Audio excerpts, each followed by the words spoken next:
DNA confirmed that I, 39M, have a daughter, 18F. What now? And yeah, I feel just as you would imagine. But it gets worse. She lives in the US. I'm in Europe.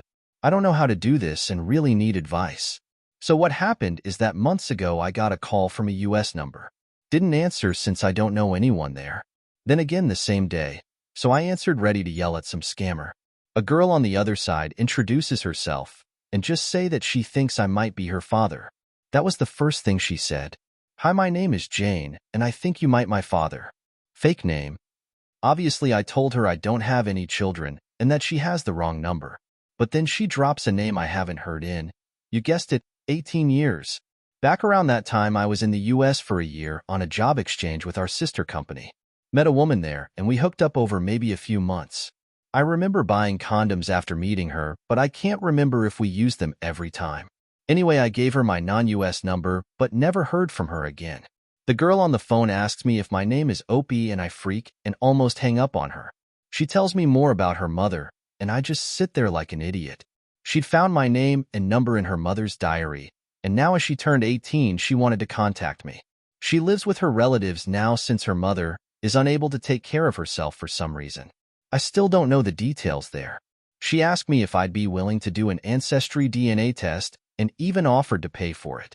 She ends by saying I should think about it and ask if she can call me again. I just say sure and we hang up. I swear I was about to faint right there and then. The whole conversation lasted only like 5 minutes. I end up taking the test and we talk a few more times. The test took forever, but yesterday, she sent me a screenshot of her profile matching 50% to mine. I mean, that's just it, right?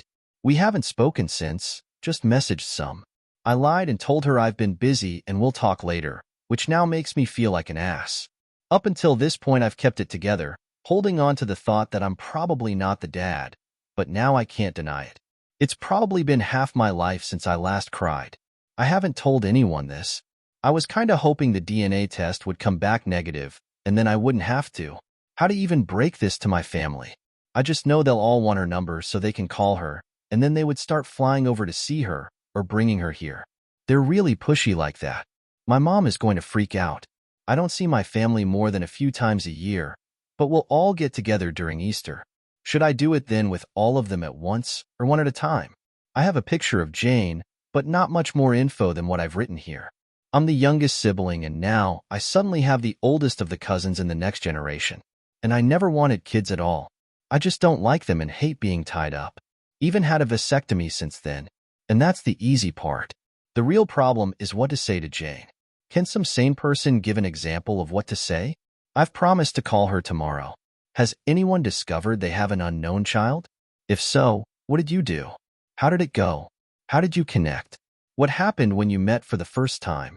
What did your family say? I'm a bit embarrassed by this, but is there any risk of me having to pay child support retroactively? I can probably afford it, but I don't really want to. TLDR, got contacted by a young girl claiming to be my daughter. DNA later confirmed. Need help on how to proceed and what to say to her and my family. Edit. I apologize for the abomination of a text above. I blame the alcohol. Some seems to have the impression that I or my family are wealthy. This is not so. I wrote in a comment that knowing my family, they would probably rent a private jet and fly her here. That was a joke commenting on what they would want to do, not what they would do. No, I'm not wealthy either. In the post I wrote, I can probably afford it, but I don't really want to. And I meant that I'd hate to suddenly have something like 10% of my savings left overnight, just guessing here, no idea what the actual sum would have been. I'm sure anyone here would consider that factor. Anyway, someone said the limit is 3 years back. I didn't know that. I can be an asshole sometimes, but I'm not some monster. The money question was a question, not the question. Yes, I have had my number for a long time. Never had a reason to change it. We had our first video call today, and it was a long conversation. I had a list of things to bring up, mostly from suggestions here, so ever thankful for that. Most of it was quite personal for both of us, so I won't write it here. But it boils down to that we both want to continue to stay in touch and get to know each other. We also want to meet at some point, even if we don't know when yet. Her family knows of me, and they will join a call in the future so I can speak to them as well. I will hold off on telling my family for a while, but I will probably tell them one at a time. Update. A while back I made a post asking for advice. Back then I had just had it confirmed by DNA that I had a daughter I never knew about. I called her Jane in the other post, so I will here too. Jane is the result of me hooking up with a woman while I was in the US working. It was really interesting to read about others' experiences in the comments and DMs. It's crazy what DNA tests have done in recent times. Some wrote that Jane is probably just a kid looking for her roots, and you were absolutely right. I've been getting a steady stream of DMs since my last post. Most have been nice, just asking for an update. Then there were the absolute nutcases who can't read and told me to drown myself. Hi to you too. Jane and I continued to talk after my last post, mostly about her life, her mother, the family trees, etc. I never thought I would connect with her like I did. She's a very intelligent and mature young woman. My family knows now, and it went better than expected. Mom and sister still went a bit apeshit, but Dad knocked them out with a large club he always carry with him. To the nutcases, no, that last bit didn't actually happen. Funny thing, my brother-in-law actually distracted Mom by reminding her that she has made sweaters for all the other grandkids, but now she's way behind on one. All of them understandably wanted to call her, but my daughter, yes, it's pretty cool to be able to say that. And I had already planned to have that call the following day. And it went really well. We made introductions, explained everything that had happened, and that we planned for me to meet her by myself before anything. And guess what? We did meet. I flew over for a 10-day stay since I'm on leave, and she's working during the summer. That way we could hang out in the evenings and weekend, and I could go full tourist during the day. It was surreal from the start.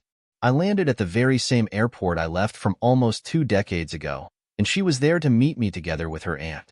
I can't describe with words what it was like to hug her for the first time.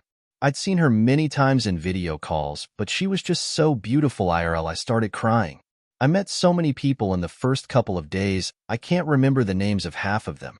I gave her the sweater from my mother, a hand-drawn family tree from my niece, and a gift I made myself, but I won't tell what that one was.